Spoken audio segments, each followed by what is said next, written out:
హల్లెలూయా. మన ప్రభు అయిన యేసుక్రీస్తు నామములో మీకు శుభములు తెలియజేస్తూ మరొక ప్రశస్తమైన రోజు ఈ నూతన సంవత్సరంలో ప్రభు మనకు అనుగ్రహించినందుకు ఆయనకి స్తుతులు చెల్లిస్తూ రండి దేవుని వాక్యాన్ని ధ్యానిద్దామని మిమ్మల్ని అందరినీ ఆహ్వానిస్తున్నాను. రండి, చిన్న ప్రార్థన. పరిశుద్ధుడ నీకు వందనములయ్యా. ఈ కొత్త సంవత్సరంలో ముందుకు సాగుతుండగా మా బ్రతుకులలో నాయన పాతది మరల ఏది కనబడకుండా అనుదినము నాయన నీతో నూతన పరచబడుతూ నీవిచ్చిన దీవెనలు కాపాడుకుంటూ మా తెల్లని శుద్ధ హృదయాలను పరిశుద్ధంగా ఏనాటికి ఆనాడు లోకమాలిన్యం నుండి శుద్ధిలుగా చేసుకుంటూ నీకిష్టలుగా బ్రతుకుటకు మాకు సహాయం చేయమని క్రీస్తు నామంలో అడుగుచున్నాను తండ్రి, ఆమేన్. ఎలా ఉందండి కొత్త సంవత్సరం? అలాగే ఉందంటారా? అయిపోయిందంటారా? నిజంగా వాచ్ నైట్ సర్వీస్ రోజు జనవరి 1వ తారీఖు ఏమి సంబరాలు, ఏమి ఆనందం, ఏమి సంతోషం, ఎంత ఆర్భాటం, ఎంతగా అందరూ తినటం తాగటం, పాటలు ఆరాధనలు, మరి దేవుని బిడ్డలు కూడా మందిరాలలో ఎగిరి గంతులు వేసి దేవుణ్ణి స్తుతించి వాగ్దానాలు పట్టుకొని ఆనందించాం కదా. మరి ఆనందము కొనసాగుతుందా? ఇదిగో ఆ ఆనందాన్ని దాటి 3-4 రోజులు అవుతుంది. ఎక్కడున్నారు ఇప్పుడు? ఎలా ఉన్నారు ఇప్పుడు? బ్యాక్ టు నార్మలా? బ్యాక్ టు ద మొదటి స్థాయికి మళ్ళీ వెళ్ళిపోయారా? చాలామంది సంతోషం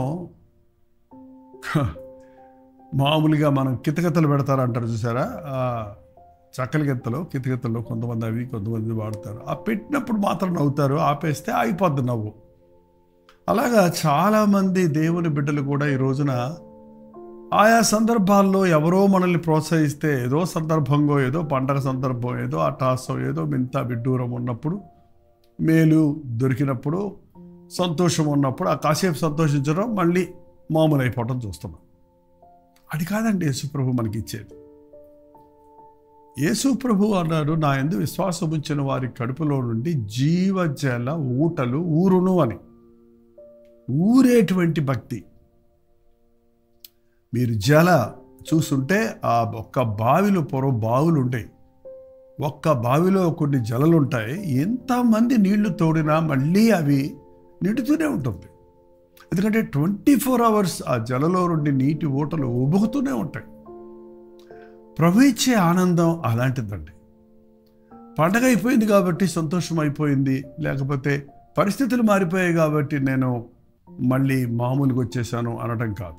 ఒకవేళ అలాంటి పరిస్థితుల్లో మీరు ఉన్నారంటే, అంటే మీ సంతోషం ఆదివారం నాడు ఉచ్చస్థితికి వెళ్తూ మెల్లమెల్లగా మళ్ళీ చల్లారిపోతున్నారంటే, రోజులు గడిచే కొద్ది మళ్ళీ నార్మల్ అయిపోతున్నారంటే, దేవుని సంతోషం, దేవుని ఆనందం, దేవుని ఆశీర్వాదాలు పోగొట్టుకుంటున్నారంటే కారణం ప్రభు చెప్పిన మాటను చూడండి. మత్తయి సువార్త 9వ అధ్యాయం 16వ వచనంలో, ఎవడను పాత బట్టకు కొత్త బట్ట మాసిక వెయ్యడు, వేసిన యెడల ఆ మాసిక బట్టను వెలితిపరుచును, చినుగు మరి ఎక్కువగును. ఎవరును పాత గుడ్డకు కొత్త గుడ్డ మాసిక వేయడు. ఈ రోజుల్లో కొన్ని విషయాలు చెప్తుంటే ఈనాటి జనులకు, జనరేషన్కి అర్థమవట్లేదండి. ఇవాళ మన యవ్వన బిడ్డలకి బట్టలు చినిగిపోక ముందే మనం బట్టలు కొనేస్తున్నాం. మనం కూడా అంతేనేమో. ఏంటంటే చాలాసార్లు మనం బట్టలు చినగక ముందే కొనుక్కుంటున్నాం కాబట్టి చినిగిన బట్టలు వేసుకోవటం మానేస్తున్నాం. కానీ నా జీవితంలో చాలా అనుభవాలు ఉన్నాయి. ఒక్క చొక్కాతో సంవత్సరం అంతా ఉన్న రోజులు ఉన్నాయి. ఉతుక్కోవటం, ఆరేసుకోవటం, వేసుకోవటం, ఉతుక్కోవటం, ఆరేసుకోవటం, వేసుకోవటం, అన్నిసార్లు ఉతికినప్పటికీ అది చినిగిపోయింది. చినిగిపోతే దానికి మళ్ళీ కుట్టుకొని వేసుకోవటం. సాధారణంగా మన ఇన్నర్ వేర్స్ ఉంటాయి కదా, ఇన్నర్ బనీన్లు చినిగిపోతూ ఉంటాయి, ఎక్కువ వాడతాం కాబట్టి. ఆ బనేను, చినిగిపోయిన బనేనుకి పడేయటం ఎందుకు లేదు, నేను ఏం చేశానంటే ఒక చిన్న మల్లుగొట్ట తీసుకొని ఒక టైలర్ దగ్గరికి వెళ్ళి దాన్ని ఆ చిలుగుకు వేసి కుట్టిమ్మను. ఇంకొక 6 నెలలు వేసుకోవచ్చు అని సంతోషంగా వేసుకొని ఒక ఉతికేటప్పటికి చిన్న చిల్లు కాస్త మొత్తం ఊడొచ్చేసింది. అదే ప్రభు చెప్తున్నాడండి, పాత గుడ్డకు కొత్త గుడ్డ మాసికేస్తే చిలుగు ఎక్కువైపోద్ది. పాత జీవితం మారకుండా, పాత హృదయం మారకుండా, పాత వాటిని విడిచిపెట్టకుండా కొత్త సంవత్సరంలో ప్రవేశించినంత మాత్రాన, కొత్తగా దేవుని దగ్గర వాగ్దానాలు పొందినంత మాత్రాన, కొత్తగా దేవుడు మనల్ని ఇంకా ఇంకా ఇంకా ఆశీర్వదించాలని ఆశీర్వదిస్తున్నంత మాత్రాన మన ఆశీర్వాదాలు ముందుకు సాగలేమండి. ఎందుకంటే పాత జీవితానికి ప్యాచ్ వర్క్ చేస్తే అది నిలబడదు. యేసు ప్రభు అతుకుల బతుకుల భక్తిని కాదండి మనకు నేర్పించింది. యేసు ప్రభు రిపేర్ చేయటం కాదు, మనల్ని నూతన పరుస్తాడన్నాడు, రెన్యూ చేస్తాడన్నాడు, నూతన కొత్తదనాన్ని ఇస్తాడన్నాడు.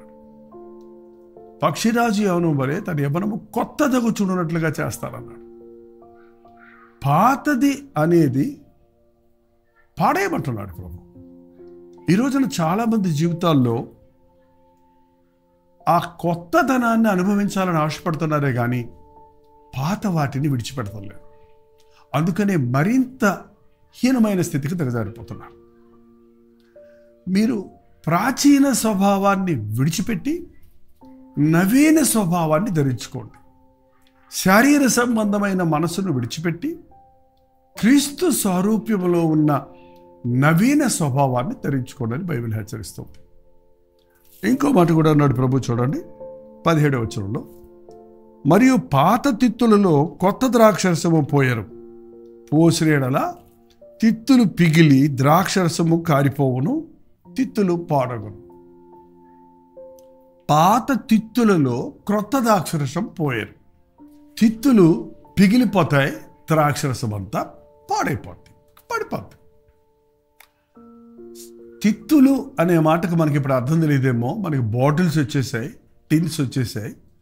కానీ వీటిని కనిపెట్టక ముందు ఆ రోజుల్లో తోలు తిత్తులు, తోలు సంచుల్లోనే ఈ ద్రాక్షరసం కానీ నూనె కానీ ప్రిజర్వ్ చేసేవారు. ఈ ద్రాక్షరసం ముఖ్యంగా తోలు సంచిలో వేసినప్పుడు అది కొత్త సంచిలో వేసేవారు, కొత్త ద్రాక్షరసం. పాత తిత్తులో కొత్త ద్రాక్షరసం వేస్తే అది పిగిలిపోద్ది. అంటే తిత్తు కొత్తదైనప్పుడు, ద్రాక్షరసం కొత్తది అందులో పోసినప్పుడు ఆ కొత్త ద్రాక్షరసం ఊరుతుంది. అది ఊరుతుండగా తిత్తు సాగుతుంది, కాబట్టి తిత్తు పిగిలిపోదు. అండర్స్టాండ్? అర్థమైందా? కొత్త తిత్తు సాగుతుంది కాబట్టి, కొత్త ద్రాక్షరసం ఊరుతుంది కాబట్టి, ఉబ్బుతుంది కాబట్టి అవి కరెక్ట్గా సెట్ అవుతుంది. అదే పాత తిత్తులో కొత్త ద్రాక్షరసం వేస్తే, అంటే ఆల్రెడీ సాగిపోయి ఉన్నటువంటి పాత ద్రాక్షరసపు తిత్తులో కొత్త ద్రాక్షరసాన్ని పోస్తే ఆ ద్రాక్షరసం ఊరినప్పుడు, ఉబికినప్పుడు ఆల్రెడీ సాగిపోయి ఉన్నాయి కాబట్టి ఇక సాగలేక అది పిగిలిపోతాయి. ఇప్పటికి అర్థమైంది అనుకుంటా. అర్థం కలదా? మళ్ళీసారి రివైండ్ చేసుకొని వినండి.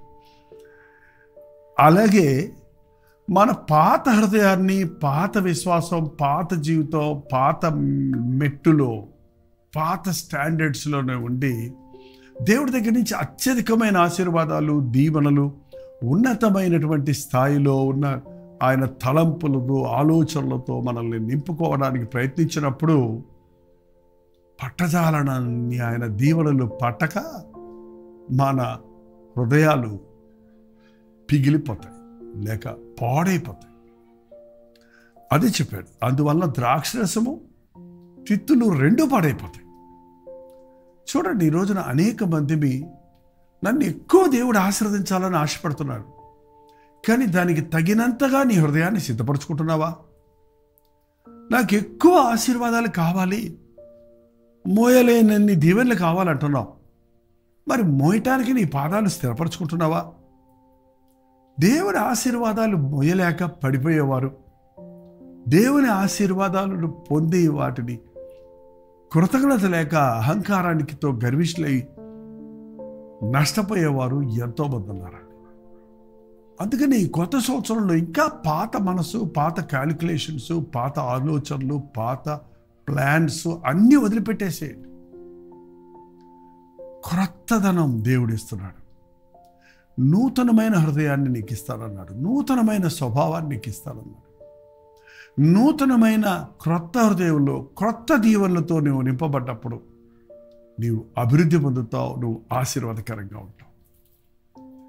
మరియు పాత తిత్తుల్లో కొత్త ద్రాక్షరసం పోసిన ఎడల తిత్తులు పగిలి ద్రాక్షరసం కారిపోవును, తిత్తులు పాడగును.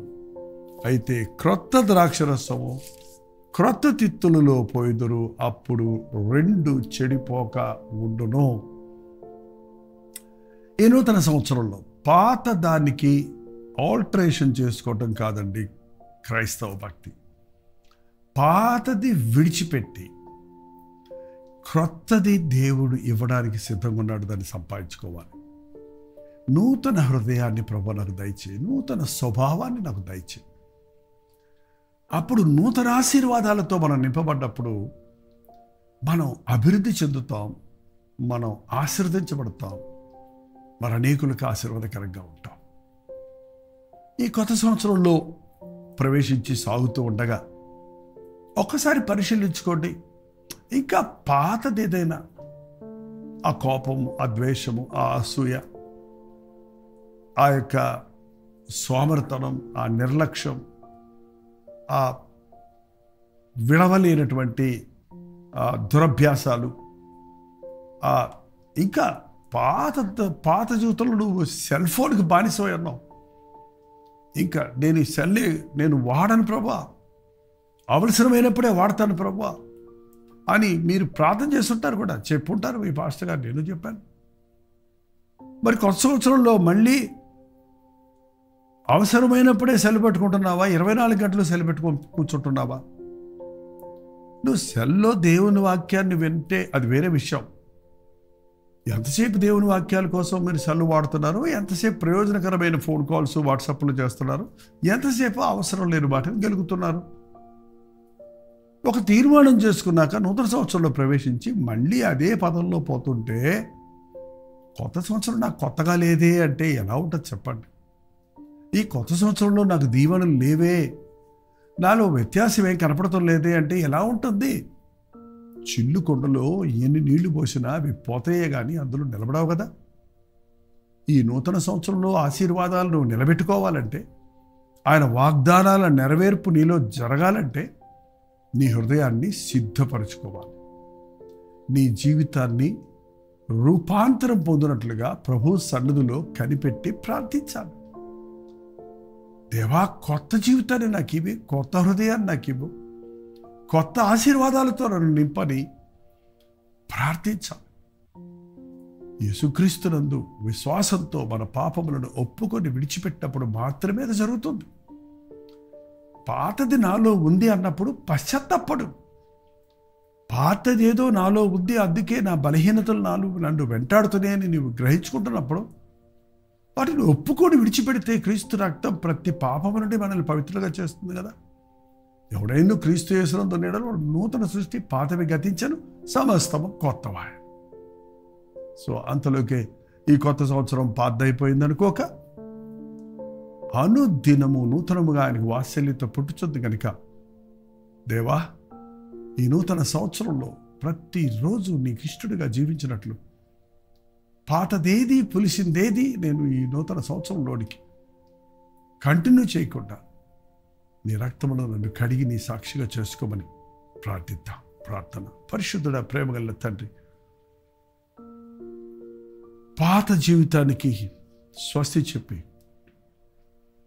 కొత్త సంవత్సరంలో ప్రవేశించి ముందుకు సాగుతున్న మేము ఇంకేదైనా మాలో ఓట ఉందా, లోటు ఉందా, కొరత ఉందా, దేవుని దీవెనలను కాపాడుకోలేని పరిస్థితి ఉందా, పాతదేదైనా మరలా మమ్మల్ని వెంటాడుతుందా అని పరిశీలించుకొని పశ్చాత్తాపడుటకు, ఒప్పుకొని విడిచిపెట్టుటకు నీవిచ్చే నూతన స్వభావము, నూతన బుద్ధి తెచ్చుకొని నూతన ఆశీర్వాదములతో ఈ కొత్త సంవత్సరంలో ముందుకు సాగుటకు నీ ప్రణాళికలన్నీ మా అందరి పట్ల నెరవేర్చమని క్రీస్తునామములో అడుగుచున్నాను తండ్రి. ఆమేన్. తండ్రి అయిన దేవుని యొక్క ప్రేమయు, కుమారుడైన క్రీస్తు యొక్క కృపయు, ఆదరణకర్త అయిన పరిశుద్ధాత్మ యొక్క సహవాసం కూడి వచ్చిన మనందరికీ ఇప్పుడు సదాకాలం తోడైన గాక. ఆమేన్. దేవుని స్తోత్రం. మీ ప్రార్థనా స్తుతుల పారాలు 9540 నెంబర్కి, మీరు ఇతర దేశాల్లో ఉంటే 91001000 నెంబర్కి టెక్స్ట్ లేక వాయిస్ మెసేజ్ ద్వారా వాట్సాప్ చేయండి. మీ పక్షంలో మేము ప్రార్థిస్తూ ఉన్నాం. దేవుడు తప్పక మీకు జవాబిస్తాడు. మీరు కూడా ప్రార్థించండి. Doctor Jaipal YouTube channel subscribe చేసుకోండి, లైక్ చేయండి, షేర్ చేయండి. మీ పేరు, ఊరు కామెంట్ సెక్షన్లోకి వచ్చి టైప్ చేయడం మర్చిపోకండి. మీకోసం రోజు అనుదిన ధ్యానం 7 గంటలకి, 3 గంటలకి హెచ్చరిక, సాయంత్రం 9 గంటలకి కల్లూరి ప్రతిధ్వని మన్నా మనకు ఈ కొత్త సంవత్సరంలో కొనసాగిస్తున్నాం. ఫేస్బుక్లో కూడా అనుదిన మన్నా 6 గంటలకి, సాయంత్రం 6 గంటలకి దిద్దుబాటు, షార్ట్ మెసేజ్, స్నేహ సంఘటనలు, వాగ్దానాలు, సాంగ్స్ మీకోసం పోస్ట్ చేస్తున్నాం. Doctor Jaipal YouTube channel subscribe చేసుకోండి. మీ స్నేహితులకి, ఫ్రెండ్స్కి కూడా తెలియచేయండి. ఈ అంచె దినాల్లో మనం ఉన్నాం. ఈ కొత్త సంవత్సరంలో మనం దేవుని కొరకు నిక్కచ్చిగా జీవిద్దాం. ప్రభు రాకడ కొరకు ఎదురు చూద్దాం. ఆయన్ని స్తుతించు, ఆయన వాక్యం ద్వారా ఆధ్యాత్మికంగా బలపడుతూ ఆయన్ని మహింపరుద్దాం. ఉచితమైతే మధ్యాహ్నం 3 గంటల హెచ్చరిక, అలాగే రాత్రి 9 గంటలకి కల్వరి ప్రతి దొరలో బలి కలుసుకున్నాం. అంతవరకు దేవుని మహాకృప మీకు తోడైనది గాక.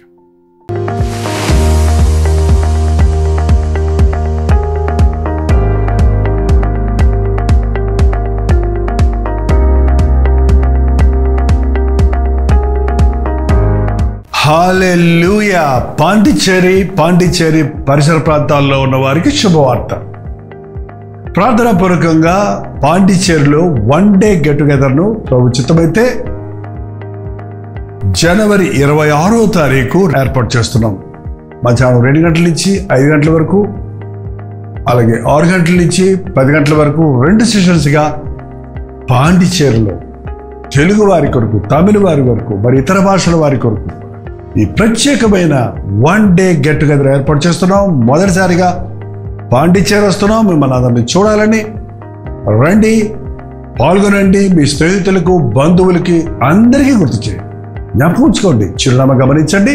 Padmini Mahal opposite to Balaji theatre, Ilango Nagar, Kamaraj Salai, Pondicherry. ఈ విషయమై మీకు ఇంకా వివరాలు కావాలంటే కింద ఇవ్వబడినటువంటి నెంబర్కి వాట్సాప్ పెట్టండి, లేదా 89393939 నెంబర్కి మీరు కాల్ చేయండి. మీకు అడ్రస్ లింకులు పంపించబడతాయి. రండి, మీ స్నేహితులకి, బంధువులకి అందరికీ తెలియజేయండి. దేవుడు తన గొప్ప కార్యాలు జరిగించినట్లుగా అనేకుల కొరకు ప్రార్థించడానికి, దేవుడిచ్చిన సందేశాన్ని అందించడానికి, ముఖాముఖిగా మిమ్మల్ని చూచి మీ అవసరతల కొరకు దేవుని సొంతలో విజ్ఞాపన చేయడానికి చెన్నై నుండి పాండిచ్చేరి వస్తున్నాం. రండి, పాల్గొనండి, దీవించబడండి.